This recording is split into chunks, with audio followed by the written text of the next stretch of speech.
हाँ मुझे आपसे एक बात करनी है। जल्दी बोलिए, मेरे को देर हो रही है ऑफिस के लिए। जी मैं ना नौकरी करना चाहती हूँ, मुझे अपने ऑफिस में नौकरी दिलवा दो।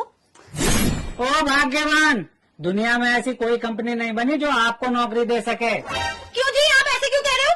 क्योंकि कंपनी को अपना दिवाला नहीं निकलवाना है आपको नौकरी देके। आप तो हमेशा ऐसे ही करते हो, मैं सीधे मम्मी जी से बात करती हूँ। अरे भाग्यवान सुन तो सही, इधर आ, यहाँ बैठ। लेकिन 1 सेकंड। मेरी बात ध्यान से सुन, मैं तेरे से एक सवाल पूछूंगा, अगर तूने मेरे सवाल का सही जवाब दिया ना तो मैं समझ जाऊंगा तू कहीं भी नौकरी कर सकती है। ठीक है।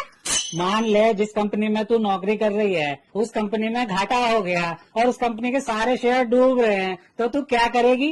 जी आपको तो पता है मुझे तैरना आता है, फटाफट पानी में जाके सारा शेयर निकाल लाऊंगी।